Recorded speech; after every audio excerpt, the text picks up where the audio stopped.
دا راته ووایئ دوې حوالې د ګرد فقه حنفي راته پېښوئ سي په عربي کتابو کې.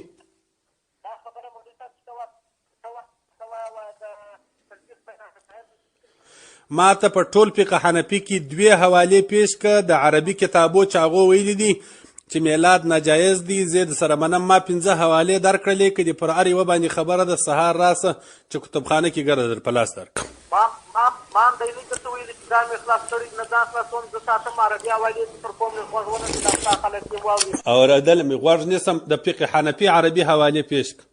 و علامه عبدالرحمن مغربي رحمت الله علیه په خپله فتاوا دا څوک دی؟ څنګه د څوک دی؟ څوک دی؟ د کم مذهب دی؟ د کم ځای دی؟ د په کلي کې یو کتاب جوړ کړی د ځانه څخه هم بیا پر مذهب باندې تپې نو داسې خو به نوم راښیې څوک دی؟ مولا علي قاري صاحب چې ما د ریاض کې مشهور عالم دی، علامه شامي چې مې د ریاض کې مشهور عالم دی، عبدالحی لکنوي چې مې د ریاض کې مشهور عالم دی، محمد عابد سندي چې مې د ریاض زه خو چې د یادوم دا ګرد دنیا پیژني. دا ته چې یادوې دا څوک دی؟ پر علمي میدان مو دغه حال دی. یوه حواله نه لري، یو کتاب نسې پېښولی. هلته به جنو خلکو ته څونه خبرې کړي او ګرده شپه به دې څونه په فکرو تېره کړې چې نن به مولوي صاحب ته ټلیفون کوم، خوب به دې نه یې کړی، په ډوډۍ به نه یې پوه سوی چې زه به دا ورته ووایم دی به دا راته ووایي. بس د کاڼه کیسه وه چې زه به ورته ووایم چې کډو خورم دی به راته وایي دا نو ښه خوراک دی. نوم دې څه دی؟ نوم یې عبدالجبار. ملای طالب امي؟ ها؟ د کوم ځای فارغه یې؟ نور خو مولوي صاحب ما تاسو پوښتنه د دې کړې ده زما خو د فراغت او د نه فراغت خبره خو ما تاسو نه ده پوښتلې. دا فراغت نه دی، د لغت فراغت وایه. ته څنګه عالم یې چې ته فراغت وایه؟ دا ستا په طور فراغت سړی چې عالم یې هغه به نو بیا څه د لغات سم وایي. مولوي صاحب محترمه ښه اوس دې پوښتنه وکړه. تا په دوو مناظرو کې تا عبارتي غلطي کړي دي پر هغه باندې په نظر راکړو دا رقم کومه غلطي مې کړې ده راویښه؟ دا غلطي مې ښه ډېر مسمار وتلي دي.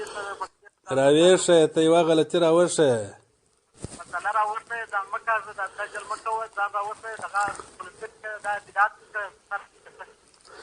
څوک یې بدعت بولي هغه لوی ګمراه دی.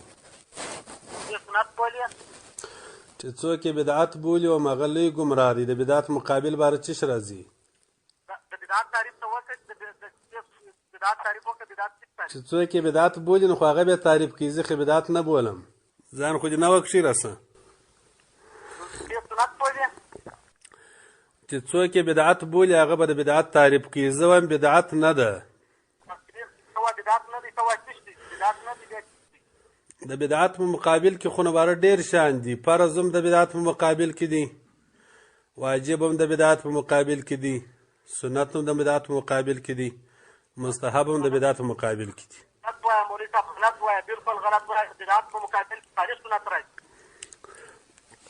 نو اوس ته زما سره بحث کوې؟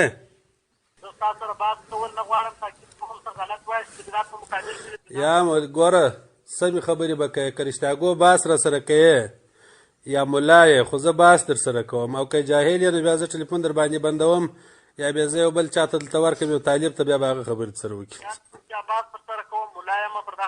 سعید راسه چې بحث سره وکړو. ته څه وایې وا د 12مې د ورځې خیرات چیش بولې؟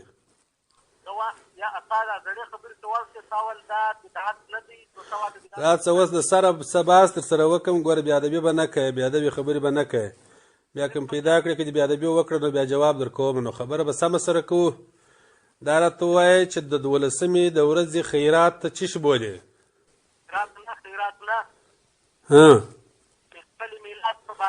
محفل میلاد کې موږ خیرات کوو، په محفل میلاد کې موږ سیرت بیانوو، په محفل میلاد کې موږ تلاوت د قرآن کوو، په محفل میلاد کې موږ درود شریف وایو. اوس په دې کې ستا پر کوم شي اعتراض دی؟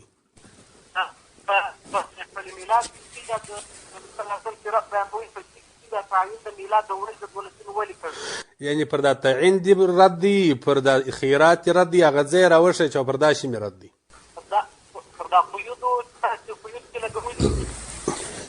کم قیودات کم قید موږ لګولی دی چې ته راته وایې وا دغه دي خراب دی. د ورځې د خصوصیت د ورځې نو خو موږ قید نه دی لګولی، موږ کومه چې د ورځې قید لګولی دی. ما د تیر اتوار په ورځ میلاد کړی دی، سبا په هورمزی کې میلاد لرم، بل سبا په ځنګله کې میلاد لرم، دریم سبا په پښینو په کوټه کې میلاد لرم، څلورم سبا په چمن کې میلاد لرم، پنځم سبا خپل په مدرسه کې میلاد لرم. که مې تعین کړی وای نو خو ویلې به مو وایي چې ګرده په یوه ورځ کې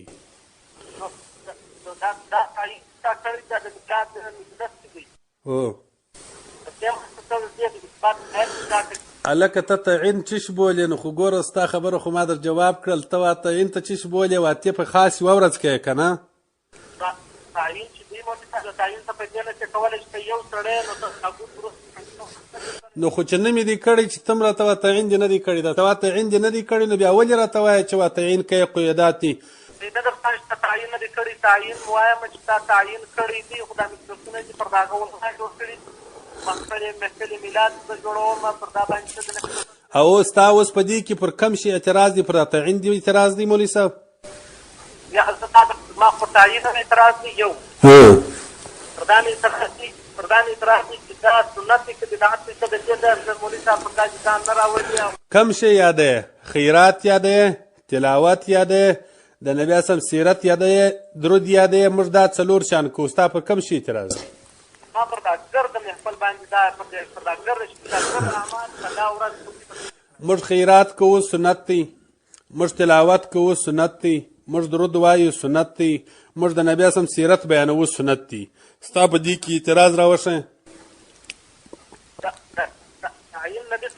خو برته تعین ته راغلی ګور در تعین نه دوري اوښتی سه نه دوري، او که زه اوس ستا څه پوښتنه وکړم د تعین شاید ته بیا نه راوښی که نه تې راوښی تعین چی ته وایي؟ ځه دا تعین کې د ورځې قید چا ایښی دی؟ د خدای ظالمه دا تعین کې د ورځې قید چا ایښی دی؟ ته تعریف وکړه. دا نه درته وایم زه کوم، زه د تعین قائل یم، زه تعین کوم، زه تعین جایز بولم، په هغې کې خبره ستا سره نه کوم.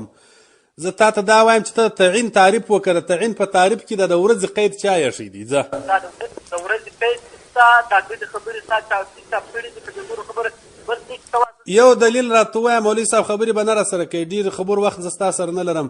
دا راته ووایه چې ته د تعین ناروا دی، د تعین تعریف راته وکړه او تعین چا ناروا بللی دي. دا یو خبر راته وکړه نو به زه ستا خبر ومنم. تعین د مسلم شریف د ابو هريره رضی الله عنه روایت د مسلم شریف د دعوت 300 یو شپږ صفحه باندې څنګه دی وی وایه؟ فرمایي لا تختصوا ليلة الجمعة بصيام من بين الليالي ولا تختصوا يوم الجمعة بصيام من بين الأيام أن يكون الصوم يصوم دا حدیث جوابونه زه در کوم، غوږ به راته نیسې. یو پلا دا درته وایم چې دا خو تخصیص دی، تعین دې نه ووایه. ګوره تخصیص او د تعین فرق شته، ځکه تخصیص ماده چې د خاصه ده، خاصة الشیء ما یوجد فیه ولا یوجد فی غیره، دا د تعین خبره نه ده. خاصة الشیء ما یوجد فیه ولا یوجد فی غیره. دویم خبره جدا ده. پر دویم دې پر دا اعتراض لرم چې دا خالي د جمعې ورځ یاده کړې ده، نور یې نه دي یادې کړي. په دې کې څه علت دی؟ بل ګوره هغه روایت چې دی د مسلم شریف روایت، نو هغه خو تا نیمه ووایه، په هغه کې خو یو څه نورو جزیه او ټوکره سته، هغه دې ورسره پرېښوي. تاسو خو دغسې یاست، نیم حدیث وایست، نیم بیا غلا کوئ، نیم دین منئ، نیم نه منئ. روایت په پای کې خو دا ورسره سته الا ان یکون فی صوم یصومه احدکم، که چیرې بیا داسې و چې یو داسې ستاسو په دغه ورځ د جمعې باندې روژه برابره سوله چې په تاسو کې یو چا په دا ورځ روژې نیولې، هغه د جمعې پر ورځ برابره سول، بیا نبي کریم صلی الله علیه وسلم د دې استثناء کړې ده چې دا بې پروا نه کوي، بیا جایز ده. مولا کاري صاحب در د هغه ځای لاندې لیکي ای من نظر او وردین، که یو سړي پر ځان باندې د جمعې په ورځ باندې نظر وکړي، نظر یې د یو ورځې وکړي چې په دا ورځ به روژه نیسم، هغه د جمعې ورځ سوله. مثلا دا ویل چې د 12 په ورځ به روژه نیسم، هغه پر جمعه برابره سول. یا د ده ورد و همیشه د په میاشت کې په دغه ورځ باندې روژه نیول، هغه د جمعې پر ورځ برابره سوله. وایي نو په دې کې بیا هېڅ پروا نشته. ګوره دغه خپله قید، دغه خپله نیم حدیث برته د تعین دلیل دی. هغه روایت کې چې رالل چې تاسې مه خاصوئ، پلا خو د هغه حکمت دا شی دی چې نبي کریم صلی الله علیه وسلم یې تاسې خاص د جمعې ورځ د روژې پرې مه راخاصوئ. محدثین لیکي دلته، مولا قاري صاحب هم لیکلي دي چې ځکه د جمعې په ورځ باندې یو بل عبادت شته چې هغه د جمعې لمونځ دی. نو که تاسې په دا ورځ باندې روژه ونیسئ هغه عبادت تر څه کمزوري نیسي، هغه یې وجه ده. دویم چې په حدیث کې وروسته د ټوکره ورسره رالل هغه بیا برته خپله پر دې باندې دلیل دی. هغه وروسته ټوکره چې ګوره که چیرې بیا په تاسو کې یو چا ورد و عادت و چې په دغه وخت کې د روژه نیول د هغه ورځ معینه کړې وه د روژې لپاره، اگر جمعه پر برابره سول وی بیا پروا نه کوي، برته خپله نیم حدیث را نقل کوي، هغه نیم حدیث ته پرېښوي. ګوره هغه وروسته حدیث برته د دې تعین دلیل دی، پر تا باندې رد دی چې تعین د ورځې جائز دی. دا د انورشاه کشمیري رحمت الله علیه دغه بیان ته حواله بیان کړ او ستا حواریان او ته په خپله دا خبرې د دې خبرې دعوه کوي چې موږ د عربي کتابونو استخدام غواړو او موږ علمای دیوبند په بعض مسایلو کې معذوره بولو. هغې ته موږ دلایل د دیوبند د علماو د درسو کې د اردو کتابونه نه مني او د علمای دیوبند رد کوي په دې خبره کې معذوره دي. بیا په څنګه د انورشاه کشمیري رحمت الله علیه په خبره باندې شاید ته به نه یې ملا، تا خو چې ما ته ځان په ملا تېر کړي. شانورشاه صاحب په اردو کتاب نه لري مولوي صاحب، هغه عربي دي، تا لږ چې نه دي کتلي؟ عربي دي لیکلي. کله مو وویله دا په موږ پسې هېڅوک نسي ثابتولی. موږ دیوبندیان یو، موږ داسې دیوبندیان نه یو لکه دا تاسې وارو د کراچي دیوبندیان نه یو چې که کراچي د ملا خبره رالل نو بس موږ یې منو. موږ وایو د علمای دیوبند اقوال را نقل کوو، موږ په فقه حنفي کې دننه منو چې د علمای دیوبند خبره رالل هلته د فقه حنفي ترازو ته یې واچوو. د فقه حنفي پر ترازو باندې برابر و فعل الرأس والعین زموږ مشران دیوبندیان دي، زموږ استادان دیوبندیان دي. که په علمای دیوبند کې یو چا یو خبره کړې وه، مثلا زه تا ته اوس مثال یږدم، شانورشاه کشمیري رحمه الله وایي د اذان په دعا کې لاس مه پورته کوه. مولانا اشرف علي تانوي رحمه الله وایي لاس پورته کول پکې سنت دي. نو دا دواړې خبرو کې تعارض دی ظاهرا. نو موږ راواخلو دا د فقه حنفي و ترازو ته مو واچوئ. عام قواعد د شریعت ته وایي لاس پورته کوه، فقه حنفي وایي لاس پورته کوه.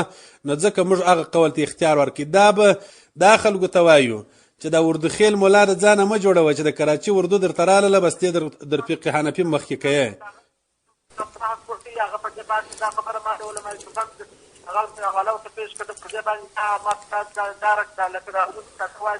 دا چا سره دې وکړل؟ د بل چا باسونه مه راګډوه، زما سره خپلې خبرې کوه. مولوي صاحب ډېر وخت لږ لري.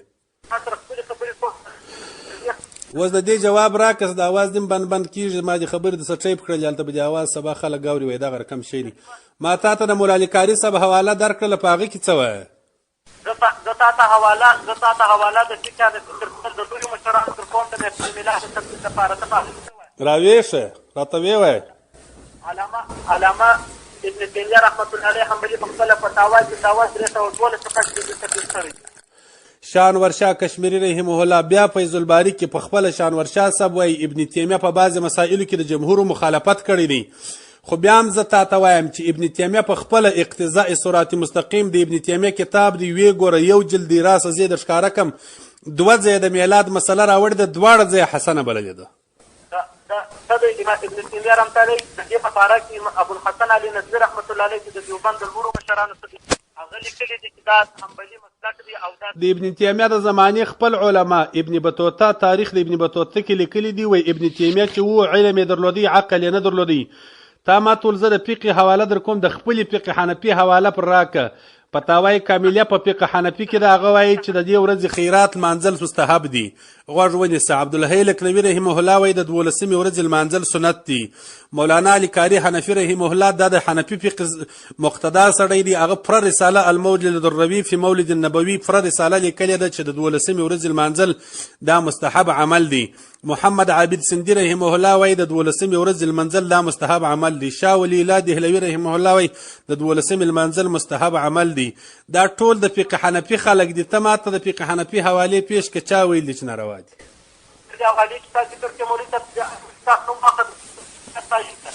چیش دی؟ اواز دې سم نه اورم صاحبه، د پنجپیریانو خو نه دغه حالي ښه.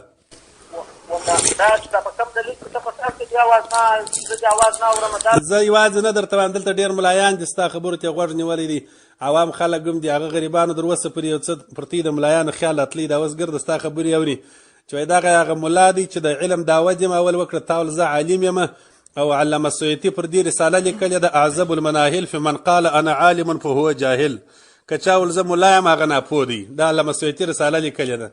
خیر خو تا ویل چې زه ملا یم عالم یم د سیوطي په فتوا خو لوی جاهل ته خو دا خلکو دې خبرې اوري دا زه یوازې نه وایم دلته ملایان ناست دي هغه ستا خبرې اوري ما ټلیفون اواز په زور خو هغه د هغه چا باره کې چې څوک د فقهیاتو د تعلیق اراده کوي د هغه کم الزامي جواب چې واوره مولوي صاحب د اګر لاندې واورې تا په خپل کتاب باندې فاتح لیکلي دي ته کوم فاتح یا څوک دې فتحه کړي دي د کومه ځای کې فتحه کړې ده وابیان مې پته کړي دي پنجپیریان مې پته کړي دي پښین مې پته کړي دي او په ټولو باندې مې میدانونه پرېښي دي انا ستا په شان کې دا ویلي دي وایي اعظم المناهل في من قال انا عالم فهو جاهل ستا په شان کې دا لیکلي دي د فاتح په شان کې نه دي لیکلي اوس خو دې خبره د ورکه سوله ګوره په فقه حنفي کې مې حوالې 15 دانې درکړلې دا زموږ د فقه حنفي خلک دي زما خبره یې پلا واوره بیا به ته راته وکړې مقصود ته راسم دا زموږ فقها دي احناف ما ته په ټول فقه حنفي کې 2 حوالې پیش که د عربي کتابو چې هغو ویلي دي چې میلاد ناجایز دی زه د سره منم ما 15 حوالې درکړلې که دې پر هر یوه باندې خبره د سهار راسه چې کتابخانه کې ګرده در په لاس درکړم ما هم دی نه درته ویلي چې ځان مې خلاص کړی نه ځان خلاصوم زه ساتم عربي حوالې چې تر کوم مې غوږ ونه چې دا ستا خلک دې واوري اورېدل مې غوږ نیسم د فقه حنفي عربي حوالې پیش که و علامه عبدالرحمن مغربي رحمت الله علیه په خپله فتاوا دا څوک دی څنګه د څوک دی څوک دی د کم مذهب دی د کم ځای دی د په کلي کې یو کتاب جوړ کړی د ځانه څخه هم بیا پر مذهب باندې تپې نو داسې خو به نوم راښیې څوک دی مولا علي قاري صاحب چې ما د ریاض کې مشهور عالم دی علامه شامي چې مې د ریاض کې مشهور عالم دی عبدالحی لکنوي چې مې د ریاض کې مشهور عالم دی محمد عابد سندي چې مې د ریاض زه خو چې در یادوم دا ګرد دنیا پیژني دا ته چې یادوې دا څوک دی د بدعت په رد کې یو عالم مقید نه دی چې خامخا به حنفي د بدعت نه موږ د حنفي فقه مقلدین یو موږ بیا حنفیت ماسه و که څوک بل مذهب ته اوښتي د هغه سره بیا موږ بیا پر نورو شانو خبرې کوو بیا پر تقلید خبرې کوو موږ د حنفي فقه مقلدین یو شانور شاه صاحب بیا وایي تلفیق په مابینځ کې د مذاهبو حرام دی تلفیق بین المذاهب دغه بولي لکه دا ته چې کوې چې یوه مسله مې خوښه سول پر یوه مذهب ځغله چې بله دې خوښه سول پر بل ځغله مولوي صاحب لنډې خبرې د سره کوم خبرې ما را سره اوږده وخت هم ډېر نه لرم یو ځای میلمه یم دا راته ووایئ 2 حوالې د ګرد فقه حنفي راته پېښوئ سي په عربي کتابو کې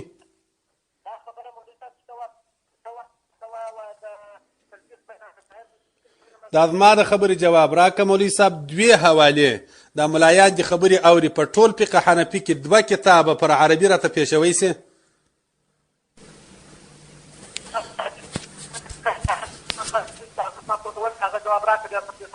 چش دی اواز دې راسه ورک سو بیا ځان به نه راسه کاږه ګوره اوس به خبرې نه ورکوې خبرې وکړه دغه دی ښه اوس راته ووایه 2 حوالې د فقه حنفي پېښوئ سي که نه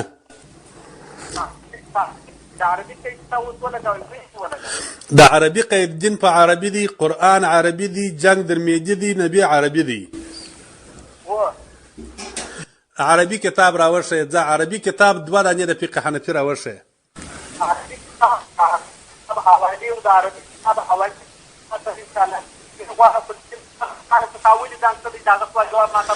اوس دغه راښوی سي دغه 2 هغه به باره زه هغه جواب درکړم ته دغه مازې راکړه باره نو د دې خبرې څه به واوړ ستا خبرې ته دا 2 عربي حوالې پېښوی سي د اسمانه دې ټکول ویږي د تاوارو ملایانو او پنجپیریانو باندې ستاسو دغه حال دی ګوره ستاسو دغه حال دی چې ګوره په ټول مذهب باندې بد وایست پر 1000 کاله دین بد وایست پر موږ باندې بد وایست پر علمي میدان مو دغه حال دی یوه حواله نه لري یو کتاب نسې پېښولی هلته به جنو خلکو ته څونه خبرې کړي او ګرده شپه به دې څونه په فکرو تېره کړې چې نن به مولوي صاحب ته ټلیفون کوم خوب به دې نه یې کړی په ډوډۍ به نه یې پوه سوی چې زه به دا ورته ووایم دی به دا راته ووایي بس د کاڼه کیسه وه چې زه به ورته ووایم چې کډو خورم دی به راته وایي دا نو ښه خوراک دی زه ما ګرده دنیا پیژني په دا خبرو باندې ته خلک نسې ختایستی چې زه ستا کلي ته درغلی یم 6 کال ستا کلي ته که تا رښتیا ویلی که ته رښتیاګو پر حق وایي نو رښتیا دې ویل د هغه کلي نه یې که نه دا ټلیفون به په تا پسې ولاړ سي چې ته رښتیاګو د کربلا او د براهیمزي یې که نه ما در اوسه د پنجپیري رښتیا نه دي لیدلي خو نه بیا هم ګوره زه ستا کلي ته درغلی یم زه خو الحمدلله پر میدان حاضر یم صاحبه. که چیرې مخکې مې نو ملا درته ویل، اوس مې ملا نه درته وایم ځکه اوس خو نو یو څو ډل وختې، نو بیا هم دا درته وایم چې زه درته حاضر یم. چیرې مې غواړې، پر کربلاو مې غواړې، که مې په توره شا کې غواړې، که مې په شیخ ماندا کې غواړې، د حق د دفاع دپاره، د جنجال دپاره نه، د بد اخلاقۍ دپاره نه. بد اخلاقي مستۍ سره لابس ده. د حق د دفاع دپاره مولوي صاحب که رښتیاګو ګوره، ما ستا سره ډېر په انسانیت خبرې شروع کړلې. ما درته وویله چې راسه چې سم دلایل سره ووایو. نو ته خو د دلیل نه یې، زما خبر هم نه منې، بس ګډ یې جوړېدلی. ستا خبرې ته خو زه غوږ نیسم. یوه حواله راته پیش که د فقه حنفي په عربي کتابو کې چې وایي د 12مې خیرات ناروا دی. یوه حواله پیش که، ځه مخکې خو لا دوې وې، در یوه بې کړم. بس دغه حال دی. دلته پر سټیشن دونه توره شپه ده. زور کړه ځان سره ښه.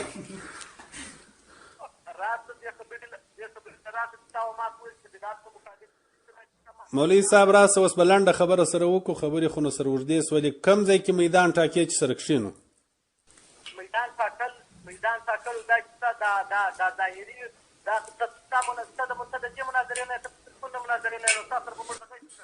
زما د فاتح خو ګوره دغه علامه ده. تا ته زما د فتح اوس درک در معلوم سو چې ما په خلکو دغسې میدانونه پرېښي دي لکه ته.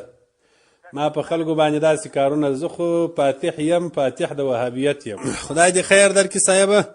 بس ستا دې د خپل علم مبارک سي، ستا دې د خپلې لارې مبارک سي. موږ و خپله لار سره پرېږده. موږ خو دغه خپله لار حق بولو. پر دا خپل دین مو ایمان دی. زموږ په دین کې شک نه دی. او د خلکو شکوک ور ختموو که یو سړی حق مني.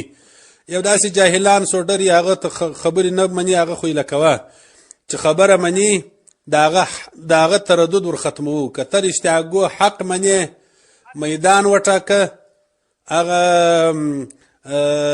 شیخ د نجد شیخان یې ګرده راوغواړه، دلته یې کښېنوه میدان. دا سلیم الله خان، دا مولانا سلیم الله خان رحمه الله کتاب مکتوب سلیم کې لیکلی دي چې پنجپیریان ظاهرا مقلدین، معنوان غیر مقلدین. وایي د پنجپیریت ثمره غیر مقلدیت دی. د پنجپیری او د ثمرې د سلفي په مابینځ کې فرق دا لکه پر مردارۍ چې خاوره وپاشې، چې خاوره نه پر وپاشې سلفی، چې پر ودې پاشل پنجپیری. نور فرق نشته. زه خو بیداره سړی یم، په دین کې بیداري لرم. دغسې شان مو لکه د تاسو چې سامه ده. بیا که راتللې ده لې به خبرې سره وکړو. اوس به زه ټلیفون کاټ کړم. دلته دا مجلس ښه یا خلکو ستا څه خبرې واورېدې. دا خلکو هم دلته اوس هم پر دا مجلس شروع د هغو غریبانو څه شکونه د وهابیانو راچولې وه. ښه دی، ستا ته دې خدای خیر درکړي. هغه مجلس دې هم جوړ کړي او دا خلکو دې هغه معلوم کړي چې دغه هغه مناظر ملا دي چې په خلکو پسې ټلیفونان کوي. د هغه نور بې نبره څه حالي نور نو د دغه وړ وې چې سړي د ریډۍ والا خبره. نور نو د ریډۍ والا خبره د خو څه کوي چې رسلي